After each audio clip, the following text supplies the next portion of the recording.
spell daddy without the Addy. Good morning and welcome to a beautiful Monday morning show. We usually don't even get on air until closer to 8 or 9. Mondays, we're notoriously late, closer to 9, right? Yep. But what happened today? We woke up early. It is 6:14 a.m. on a Monday, guys. Now, it is May. Summer is underway for those of us that are homeschooling. You already got back from the farm. You're already here. Did you wake up early this morning? Yes, I did. Did we go catch a little sunrise on the beach? We tried to, but the clouds blocked it. So, I mean, we went and caught sunrise on the beach. Yeah. But the clouds beat us to it and caught it before we did. Yeah, it's going to end until 2, so by then it's already, the sunrise is going to be like in the middle. They just ruined our sunrise, guys. We'd have beautiful pictures of the sunrise here for you because we'd love to go get some. But the clouds blocked us out today. Yep, and we'll be doing the show right here, right now, on the beach. Yeah, we were going to do the show from the beach today so you guys could see the asteroids. You just point at it in the sky. But it's going to be a little more difficult to do that now that we're inside. But we do have a good news for you today. We have a show for you. It's important for you to understand what's happening out there in the world, what's happening out there in space, and what you need to know about it. Because some of these things have shifted. If you pay attention, when they first see these things, they talk about them like, oh, no. Then as it gets closer, you know, they don't want you to be scared. They certainly don't show you what's happening in the sky. So we're going to give you some fun things to talk about today. Some things you need to be aware of as in regards to how prepared are we should an asteroid come and hit Earth. We do have rocks flying through space, as you know. We have interstellar objects now. Unlike anything your grandparents were ever taught or told that interstellar objects didn't even exist, we now have 4 since Addy's been born. So never had interstellar objects. They don't exist. They can't exist because of physics and all this blah, blah, blah. Then, magically, just in the last few years now, we have 4 different interstellar objects that have come in from outside our solar system. That, wasn't supposed to happen. Now, it's normal. We got a bunch. We don't know what they are. Can't really identify them. They could be UFOs. They could be, right? Just imagine if you are a society, a group of consciousness, and you want to explore the globe. The first thing you know if you're going to go exploring space is, don't find bad guys, right? You don't know what's out there, so you don't want to just go waving and introduce yourself, right? That's not safe at all for anybody out there in space. So you would send a scout ship, right? Yeah. We've known that on Earth. We've never marched an army. We've never marched any person in any direction without sending the scouts first. And so multiple ships from the interstellar objects that have come through have all been in the shape of a ship-like scout surrounded by a hard rock-like material on the outside that you would do for your ship. You wouldn't make it look like an alien spaceship. You'd make it look like a long, obligated, floating rock. So that the other species or other people or aliens to you, humans, would have no idea. Yeah. Now, multiple people, top scientists, have all sat down and listened to these on the phone, from Elon Musk to the scientists over at MIT.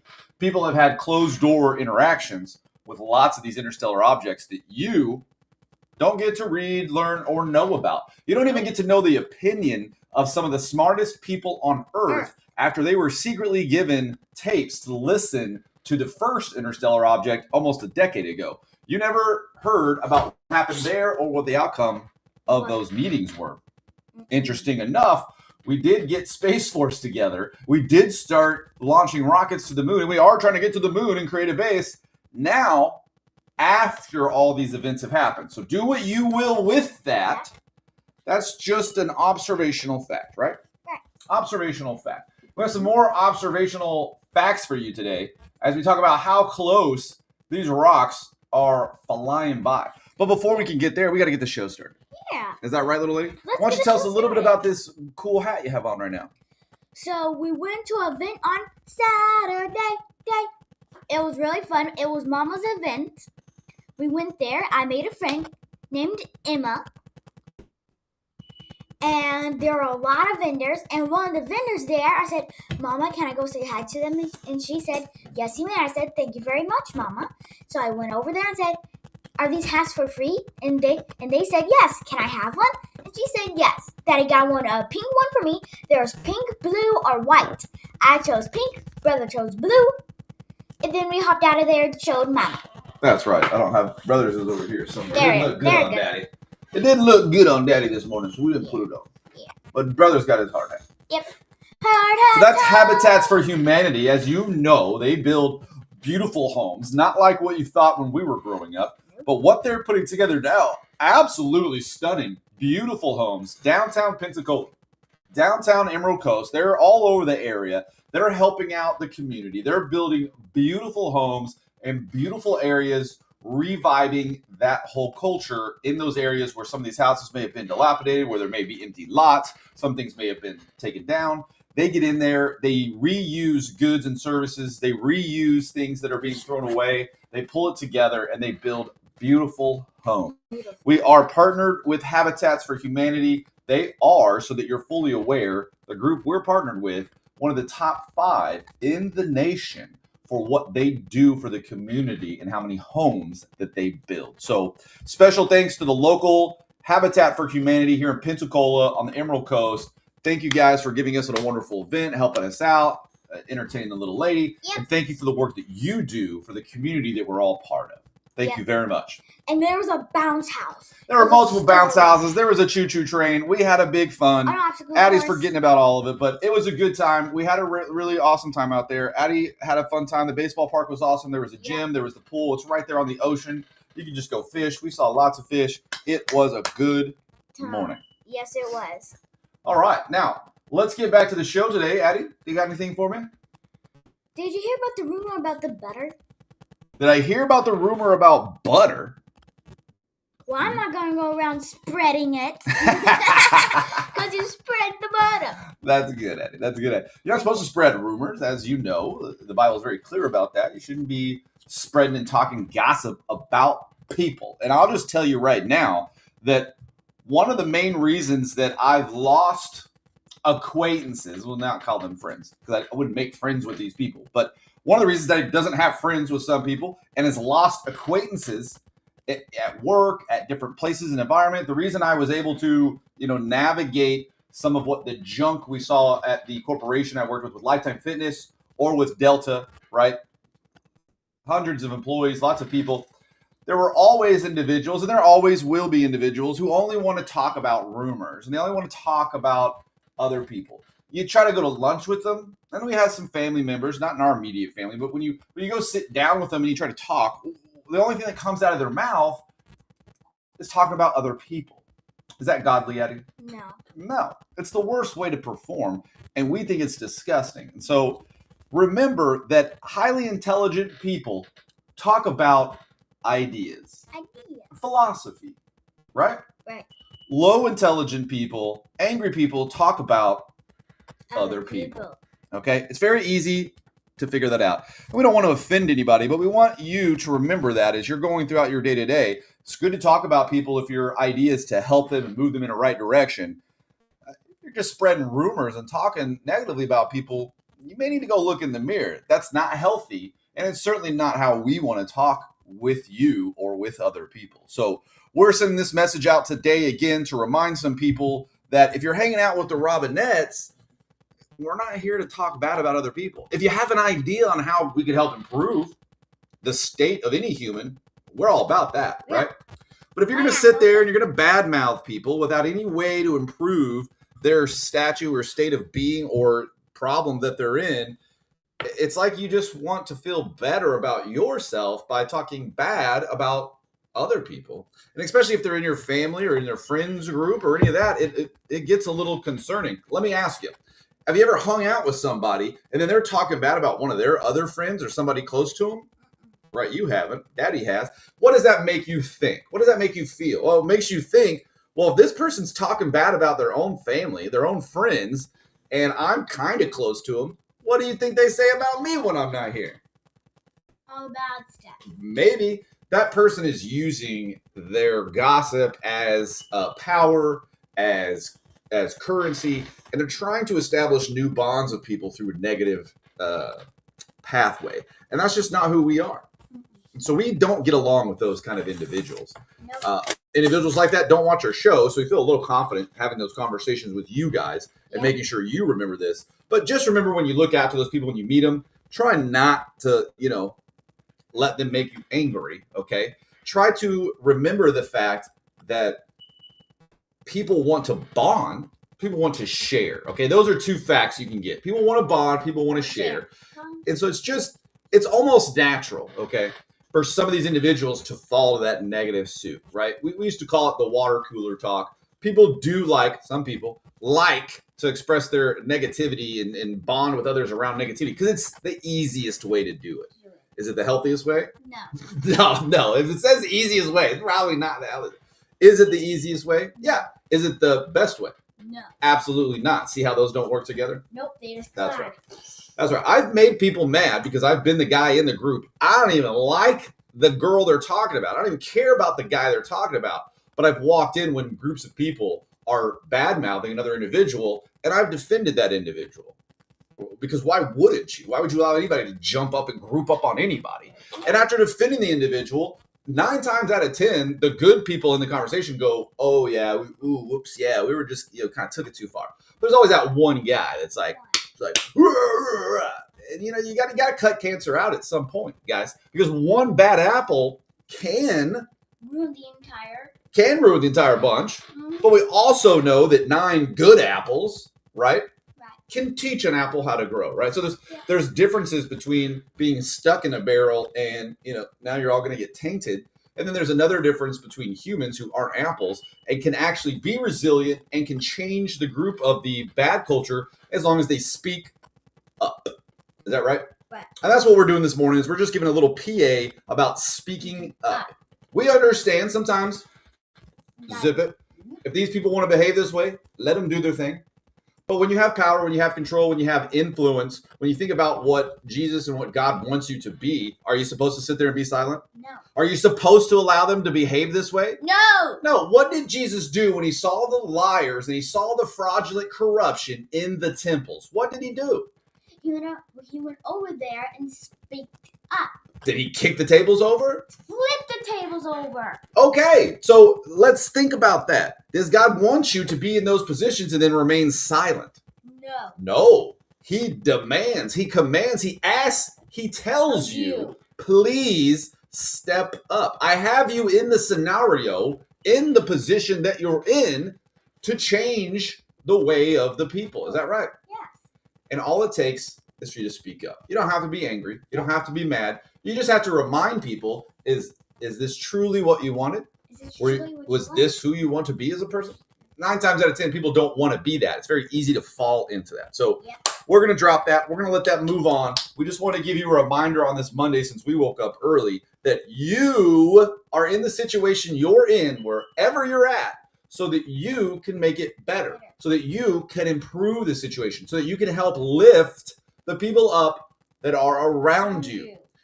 People will tell you it's not your responsibility.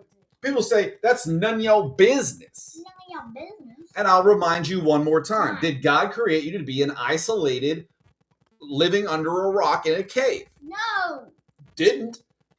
Actually, in fact, you were supposed to be part of the community. Isn't that right? Yes. And in fact, you're supposed to be loud in the community. Isn't that right? Yes. That's right. So please do not forget, you were never, ever created to be silent, to sit silently. Why the atrocities and the corruption that we see happening across the world, but specifically here in America, taking place day in and day out. It is now 2026. We're going after the fraud. We're busting fraud. We're exposing fraud. We're showing the election rigging. We're showing dead people on polls. We're showing things that in 2020, if we tried to have this show and talk about it, we would have been banned and hated on, and people would have said it was all fake news. Now, in 2026, not even 6 years later, the truth is setting people free. People who couldn't even read or listen to the show now are eating it up because they know that the truth is here and it's been hidden. That can't happen anymore. We have sunshine, we have spotlight, and more importantly, we have evidence. Okay? There is no argument, there is no debate, there isn't an opinion.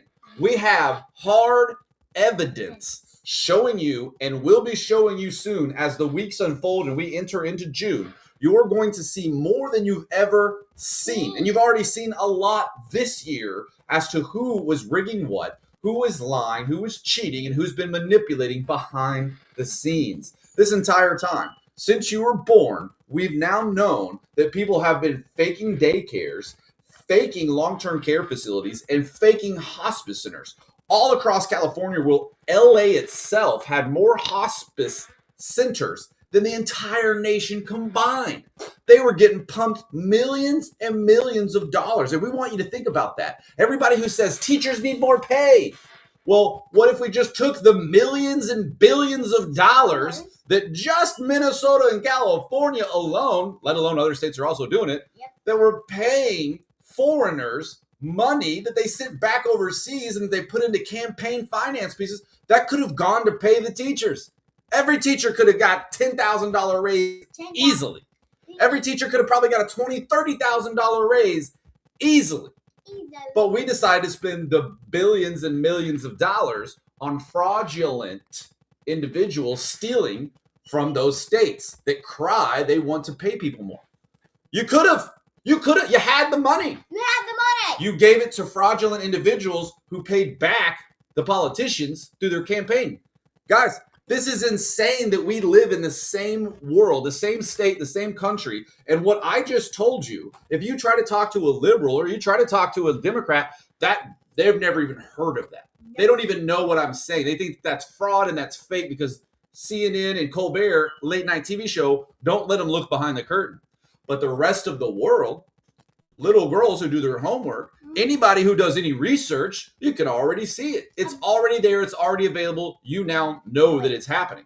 But think about that. Just think about those millions all the way to billions of dollars. If you just divide that, just divide a couple billions of dollars by the teachers that are in those states and imagine how much more money they're going to get. Divide however many teachers you have into $2 billion. Are they all going to get a pay raise? No. Yes.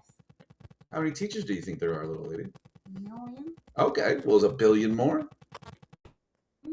Okay, so if 1 million divided by $1 billion, are they going to get a pay raise? Yep. A big one. Addie's going to do some math today. Not sure why she thought that was good. What'd you get confused of? I think it was an active listening. Okay. I think. All right. Well, no reason to keep doing the show if you ain't watching today. Let's go. What you got for us? Okay. Are we doing that simultaneous sip? Yeah, that's what Waiting on you. Let's go for a do. Now, one reason we don't do the early morning show is that this little girl's not awake. Dad, I'm ready to go. 4:45, energy's 10. This little girl, she tries to get up early, but that brain, it don't start working until right about 8 o'clock. But guess what? The asteroid that's about to crash We're Earth. not on the news yet. Okay. What are you supposed to be doing? Yeah, simultaneous. Well, you're supposed to be doing it. Okay, Daddy's going to do it. All you need is a cup or a mug or a glass, a tankard or chalice or stein, a canteen jug or a flask, a vessel of any kind. Fill it with your favorite liquid. I usually like coffee. Hot cocoa works too, with crunchy peanut butter or soft peanut butter. Not one go track rolls with, but anything works. And let's do the simultaneous sip.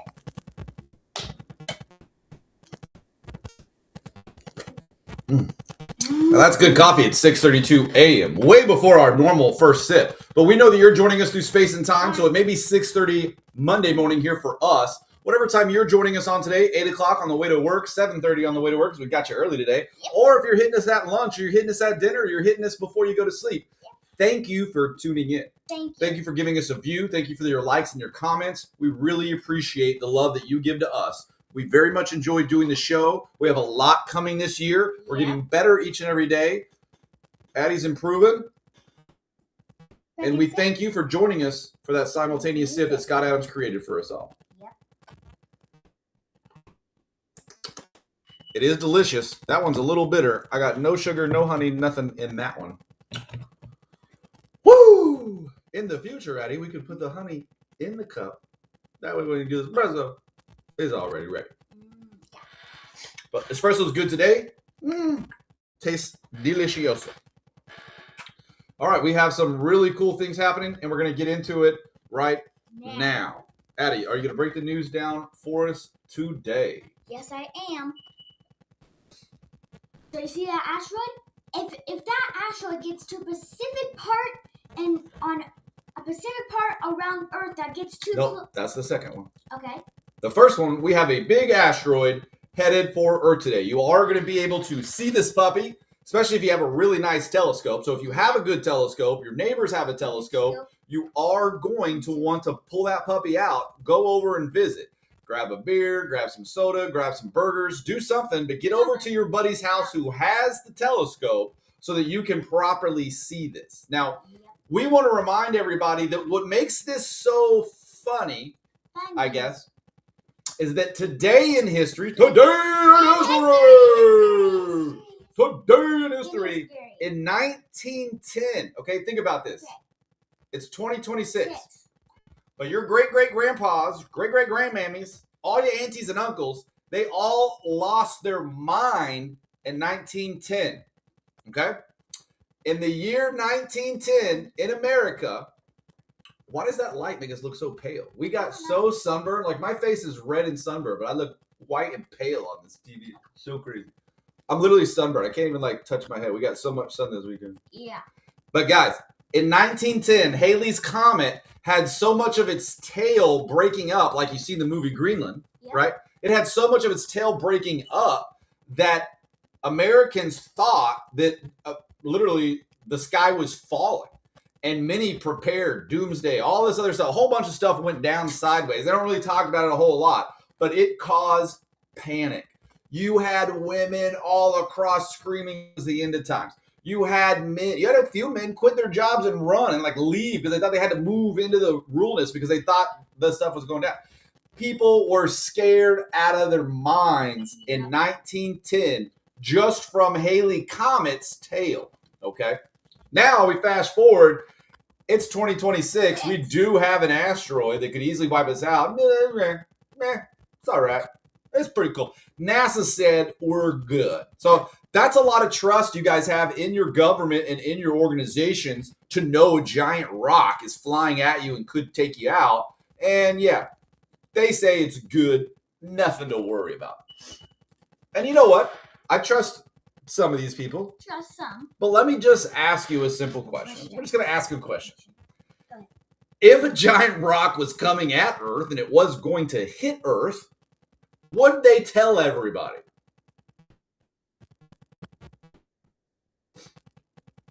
What good would it do to tell everybody to start rioting and panicking?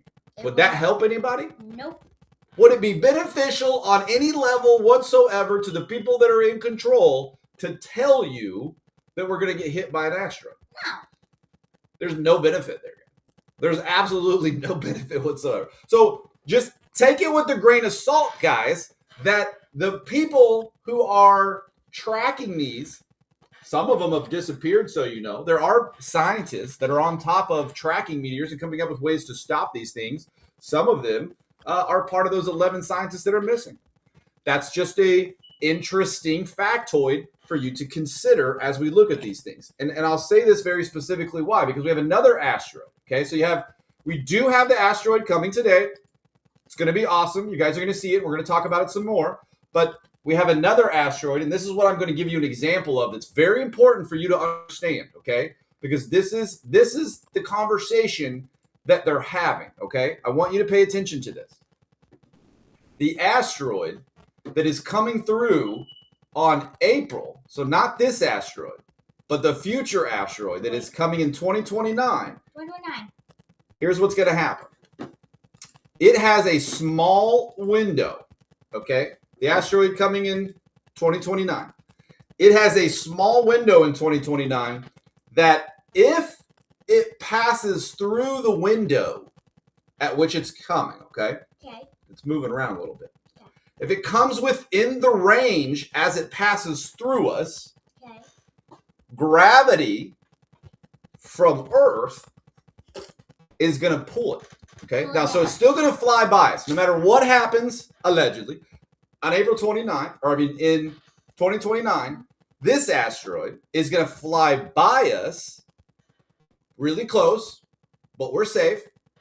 The issue and the concern that was a much bigger deal, if you try to look it up this morning, you're going to see a little bit of a a tune difference from NASA. But when the asteroid was first discovered and the path was first laid out, you need to know that this asteroid, for a fact, is going to pass through a window. And if that window, if gravity pulls it enough during this time in 2029, it will, in fact, change its trajectory so that when it comes back in 2032 or 6, I think, I got to look this one right back up, it will now be on a path to hit Earth. So NASA's throwing trajectory numbers. They're using top science. They're using numbers all the way through the fullest, and they're showing you that this asteroid in the year 29 has a really, really high level chance of gravity pulling it and it now impacting Earth in 2036. Now, you already know we're working on the moon bases. You already know we're working on several different pieces on how to protect ourselves. Yep. But there was a movie made quite a while ago. You haven't seen it, using some pretty popular actors out there and some good music. And guess what? They told you that we could just launch some astronauts to the meteor and then they could just detonate a nuclear bomb and blow it up. That's where most Americans are left thinking what protection we have. So what we want to talk to you about today real quick, because the entire point of the show is to keep you informed. Exactly. Good job, Addy. We're going to keep you in the know. So what's important for you to know today is, what do we have? What protections do we have if an asteroid was coming to Earth? We're not going to keep talking about whether or not the government's going to tell you it is. We're not going to tell you about what's happening there. We want to show you and tell you what do we have in place already should an asteroid be coming toward Earth. Should a big rock break off from the asteroid? Should any part of that tail be coming in our direction? What can we do other than run and hide, right? Yeah. So here's a couple of pieces that we have you may not know about. Now, under the current detection and tracking, we use the NEO surveyor, which is NASA's next generation infrared telescope designed to find and track asteroids that come within 30 miles of Earth. It's been improving and it's gotten better.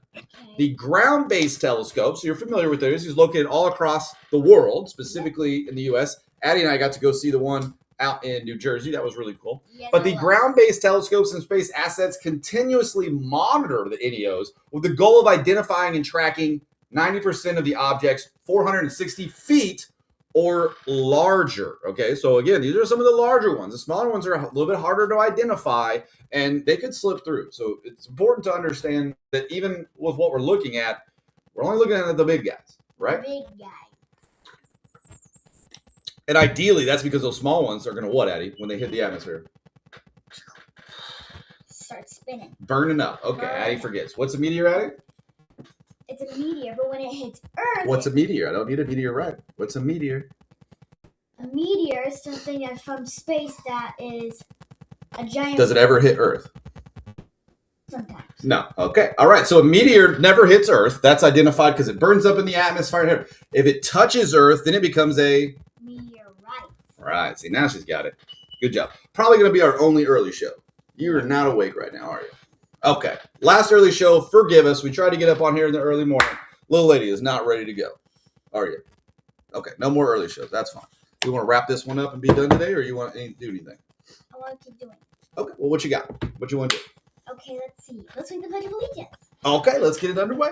All right, guys, thank you for joining us today. We know that you've gotten some interest in the asteroids and on a couple other pieces for today in history. Reading about that 1910 comet freaking the people out. Was that pretty crazy? Yes, that was. I know. I wish you could call grandma, a great-grandma up and be like, "Great-grandma, were you scared?" Probably not our great-grandma. Yeah, probably not. But there were lots. There were millions of people across America that in 1910, the sky was falling as far as they're concerned. Now, what are you going to do? You didn't have TV. You didn't have NASA. You didn't even know any of this stuff. And you look up, and literally the sky looks like it's falling. We can understand some of their fear, right? Yeah. Yeah. But no fear for us today, is there? Nope. No, we're going to talk about our defense pieces, and we're going to talk about the meteors that are coming through. Addie, one more time. What's the difference between a meteor and a meteorite? A meteor is in space. Or burning up in our atmosphere. Or burning up in my atmosphere. Atmosphere. But if it touches Earth, it's called a meteorite. But it just doesn't touch Earth because it's spinning really fast. It's flaming up. It's burning up. All right, as little hot lady. as it can be. Lead us in that beautiful pledge. I pledge allegiance to the flag of the United States of America and to the republic For for which it stands, one nation, under God, indivisible, with liberty and justice for all.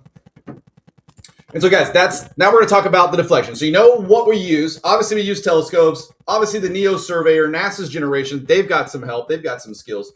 We're not showing you if anybody else is protecting us. So you got NASA, but is Dubai doing anything? Is Saudi Arabia with their billions of dollars? Do they have a huge detection device? Is Russia helping out? Is anybody else in the world other than NASA prepared to help us for meteors coming down? I need you guys to think about that. You can't be telling me that only America and only NASA is in charge of protecting the entire world should a meteor come.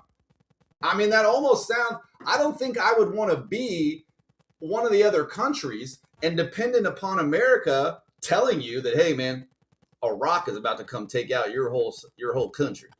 It ain't going to hit America, but it's going to hit you guys. Maybe we'll save you. I mean, is that what it's come down to? Is that the entire UN is going to be begging NASA in America to save them from the meteors? Or does the UN have a game plan? Does the WHO have does anybody in the world have a game plan? Yeah, we're telling you, all the countries in Africa, they don't have a game plan. There's not one country in Africa, largest continent on Earth, that has any game plan to do this. Europe? Are you aware of any space programs in Europe that are ready to protect Europe? Europe can't even protect Europe from Russia, and you want Europe to protect Earth from the meteors? No.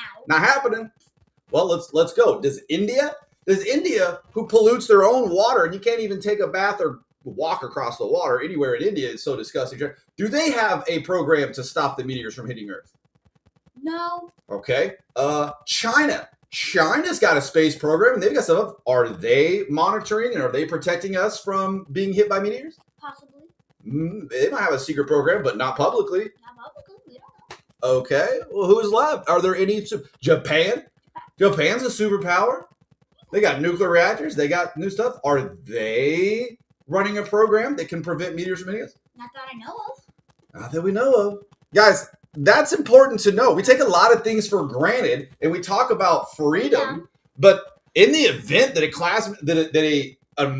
a ridiculous type of cataclysmic event could happen, if you've seen Greenland, then you get a little bit of what we're talking about. Yep. But if you noticed, it's a little weird that it's 2026 and only America has the ability to save the world. Okay? And so let's talk a little bit about that, again, what those protections look like. I just want to make sure it's abundantly clear that only America can save the world in the event the world needs saving. That should be recognized and that should be honored. I think most of the world, I don't think they need to pay us dues, but they need to pay respect. They need to pay something, right? All right, guys, proven deflection and techniques. Addy, can you read this one? You remember this one from some of the guns we actually use. This one right here? Kinetic Impactor. NASA's DART mission in 2022 successfully crashed a spacecraft into an asteroid moon, Dimorphos, altering its orbit by 33 minutes. The first real-world test of this method. Okay, guys, think about that. So the Kinetic Impactor, that's one of NASA's DART mission in 2022. You may remember it. You probably didn't. That's okay. They successfully crashed a spacecraft into an asteroid moon named Dimorphos. They wanted to test if they could knock it off orbit, and sure enough, they knocked it off by 33 minutes. So awesome. The first real-world test of this method. So that took place in 2022, and it worked. And they did a good job. Yeah. Now, so if they can get to the asteroid early enough with that spacecraft, because they can detect it and they can launch it, and they hit the path, and then imagine, boom, they can change its course, right? So that worked out pretty well. Yeah. That's good to know that we've got an option. Yeah. Now, you ready for this one? Ready. A gravity tractor. Ooh. That's a spacecraft that flies alongside an asteroid using its own gravity to nudge it off course. Isn't that cool? Yeah. You never heard of that before? No, Daddy plays a video game where we have a gravity tractor. That weakens the enemy, right? This one, okay, the real gravity tractor in real life, guys, you've never even seen this thing or heard about it, but the gravity tractor is a spacecraft that generates gravity, okay? And then when it gets close to the asteroid, it essentially pulls the asteroid or pushes the asteroid like magnetics, right? Yeah. Away from the desired course. So there's another option. Now I know multiple people are thinking, well, couldn't we send some gravity mines? Couldn't we put some mines out there that are like those gravity tractors that when something comes in, boom, like pinballs, they bounce it off? Yes, that's true. I've been reading some of the things on Deeper with MIT and some of the appliances of where they're going to put this out. That was one of my first ideas, was just thinking like right off the bat, oh, why don't we just have these already sitting out there so they can immediately be deployed? And that's the game plan. They're figuring out how to charge them. Aka's on the show today. They're figuring out how to keep them charged. Solar power, energy, all that stuff is coming. We're here in the future. This stuff is being played out. But the gravity tractor is an amazing deflection unit for us as asteroids come our way, because we can put those out, shoot them in that direction, and nudge the asteroids away, right? Is that amazing or is that? Is that cool? Yeah. That's awesome. So that's the gravity tractor. That's our number 2 biggest helper. Now, number 3, ion beam deflection. This is as futuristic as it sounds, is exactly what we have as a deflection mechanism, okay? Ion beam deflection. This is a spacecraft that emits a constant stream, just like Ghostbusters, God bless them. Thank you. Just like Ghostbusters, this spacecraft emits a constant stream of charged particles to push the asteroid. I'm not kidding, guys. They literally have a Ghostbuster machine that uses the particles and shoots at the asteroid, and that's what will push up. That is straight out of every cartoon you've ever seen. It is literally straight out of the Ghostbusters TV show. Yeah. Now, maybe you're not supposed to cross those beams. We don't know the warnings yet. Maybe you don't want to cross the ion beams, much like Egon told us in Ghostbusters. Yeah. But they have it, guys. It's real. It's a real machine made by PhDs called an ion beam deflector. Okay? Ion beam deflection. It's a spacecraft, and it shoots a stream of particles, charged particles, at the asteroid, which then forces it off. Okay? You've never seen this thing before. You don't want to be hit with it. But it's real. It's already in play, and it's already defending you and the world. Pretty awesome stuff. Yeah. We're not done. We've got a couple more defenses. Are you ready? Ready. This one's cool. Surface alteration. So you may not be familiar with the surface alteration, but for those of you with high IQ, you're already applying what that looks like, right?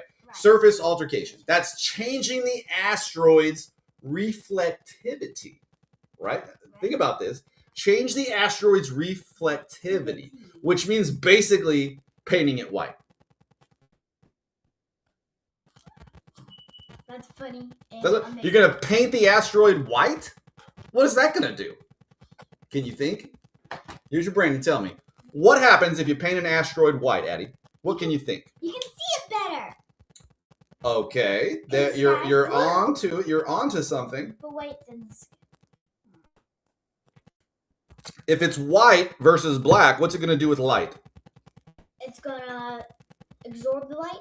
Yeah. That's what. And so, believe it or not, guys, if you can get the asteroid painted white, the sun, that's it.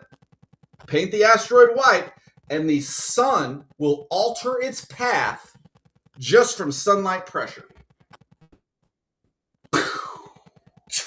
How did they figure that out? That's amazing, right? That's pretty awesome. That's pretty awesome. I didn't know that. That's a new one for me. That's a new one for me. That's a new one for me, guys. Paint an asteroid white, and the sun will keep it from hitting Earth. That's awesome. Now, that's a little bit harder to understand. I mean, we can shoot ion beams from a pretty far distance. Yeah. How are we going to paint it white before it gets to Earth? Because it needs time for that sunlight to. So you got to shoot a beam way. You got to get paint way out there in the universe. What you got? Remember that episode of Mr. Bean where he said a paint giant paint bomb? Maybe that's what we're gonna do. There's a get giant paint bomb and shoot it out there, and boom, paint bomb, boom, boom, boom, boom, boom. That's perfect, little girl. That's perfect. Okay, so what Addie's saying again, she's taking my idea from the mines earlier. So for the paint idea to really work out, guys, we've got to have, the paint hit the asteroid, and beams and gravity are already in play by the time that happens. So what we can do with this paint idea is we can set paint bombs up, right? We can throw a couple on Pluto, put some on Jupiter, put them down the line, right? Yeah. And then as an asteroid happens to be coming into the universe and coming into the galaxy, coming in toward us, right? Yeah. We could just have those paint bombs leave the planet and head toward the asteroid.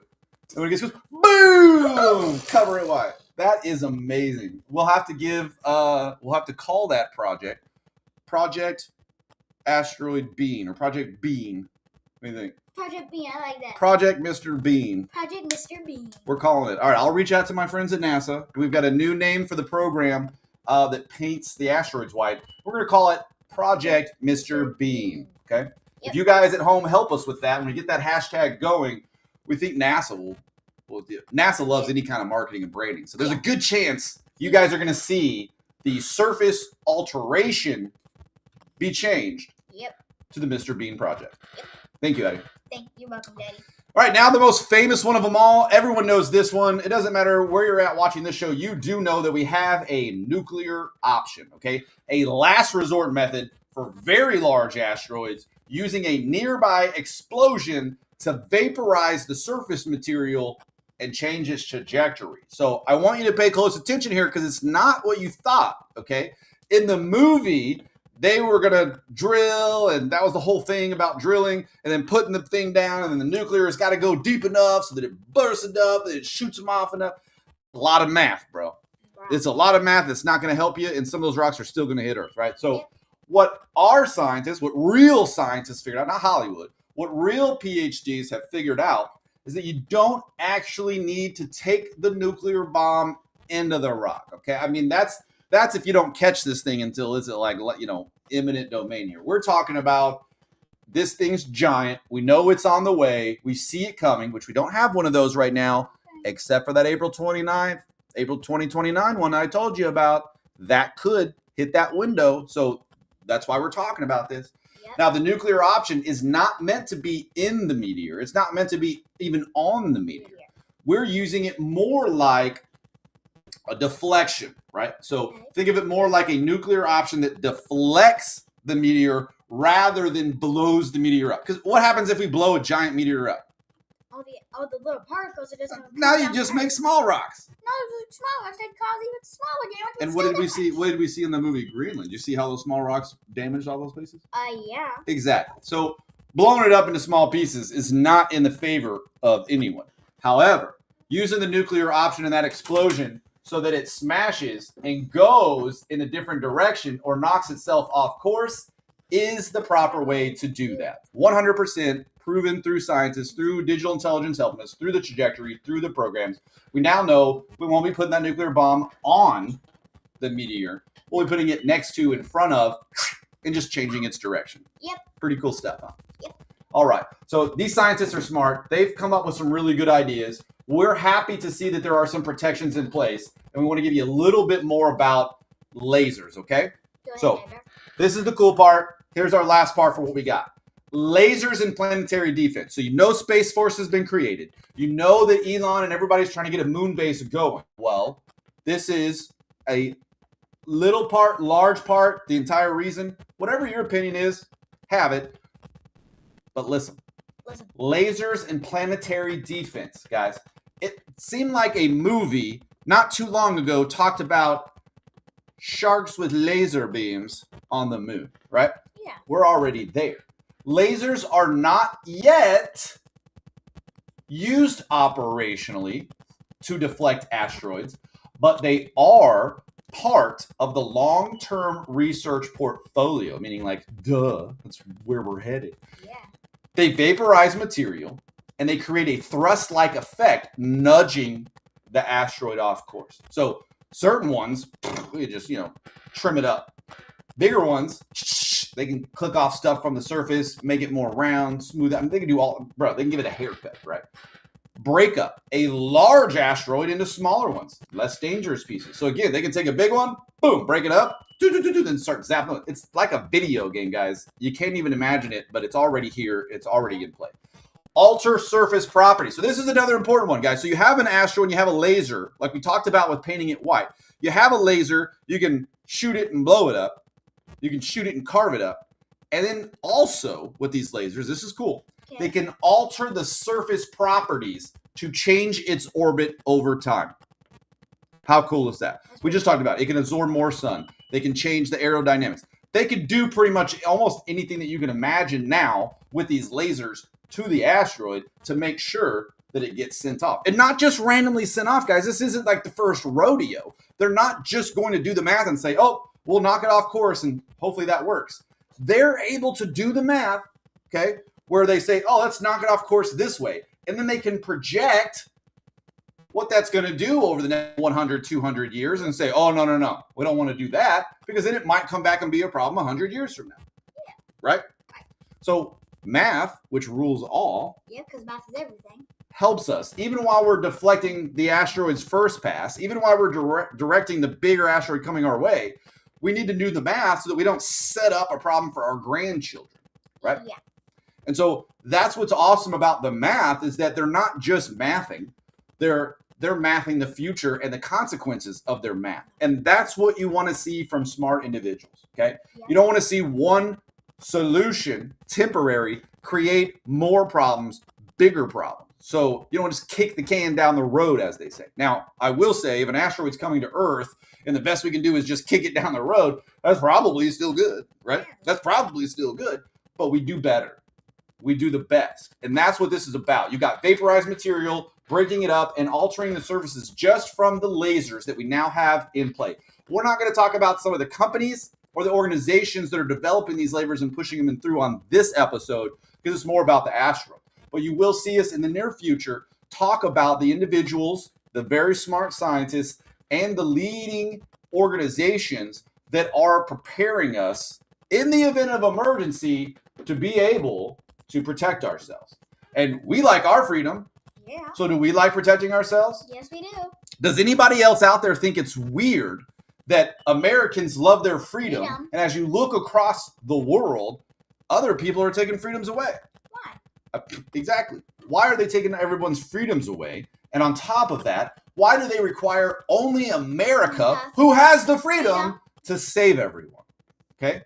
Who's going to save the world from Russia? America. Who's going to save the world from Ukraine? America. Who's going to save the world from Africa? America. Who's saving all the Nigerians? Black Nigerians need saving. They're being murdered by Muslims every day. Over 500,000 have been burned alive. On Christmas Day, Donald Trump sent in troops to help.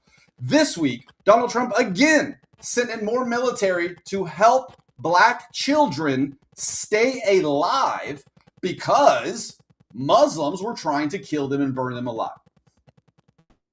It's 2026, and no matter what we're talking about America has freedom, and we're just simply trying to help the rest of the world understand what that word even means. And before we can help the day-to-day actions, we're also worried about the future. We're worried about asteroids. We're worried about things that could end all life on Earth. And again, NASA and America seems to be the only people in the world trying to help, trying to stop the dangers from happening. Now, other people just have their fingers crossed. Other people say, man, that's never going to happen. But real scientists, intelligent people have come up with wonderful protections that can help you and help us. We are just asking today, again, why is it that America, the best country on Earth, is required to save all of Earth without the rest of Earth even saying thank you or helping? It's weird. Very weird. It's a little weird, guys. A little too weird. So we just want to leave you with that today, knowing that you're part of a country that doesn't just save each other, that doesn't give women's rights, that doesn't free the slaves from around the world, that doesn't just give equal rights for everybody to choose their way for the pursuit of happiness, right? We are also protecting the future through our NASA, through our space programs, through what we're developing, through the progress, through the science, through God. We are protecting the world. And we need you to remember that America has to stay strong. America has to become stronger because we have things in the future that are trying to destroy us. And if we do not protect ourselves and we don't set up systems now, then some of these things that are headed our way could, in fact, hurt us greatly, could change the course of history. Imagine if an asteroid did hit America and America was taken out. We didn't have the protections up. If there was no America in the world, what immediately disappears? Freedom. Everything disappears. Guys, think about that today as we leave you. If America disappears, freedom disappears. Okay?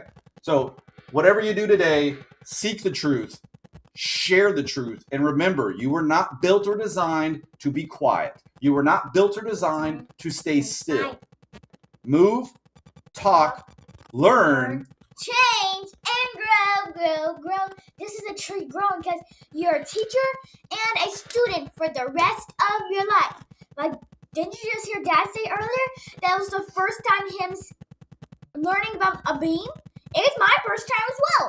And I'm a kid, and I'm teaching him. He's teaching me. You're teaching us, and we're teaching you. See, everybody's helping each other because we're all connected because we're a community together. I love you, little girl. Thank you for reminding everybody that we're on the same team working together. Give us one more beautiful pledge. Thank you for waking up early. Sorry I gave you a little bit of a hard time. My bad. But we made you come back. You're amazing. I love you. I love you too, Dad. I pledge allegiance to the flag of the United States of America and to the republic for which it stands, one nation, under God, indivisible, with liberty and justice for all. Go enjoy your freedom today and remind everybody in your life that they should express gratitude for their freedom as well. God bless. America. And always remember, you can't spell daddy without the Addy. I said you can't spell daddy without the Addy. This made me so hot today.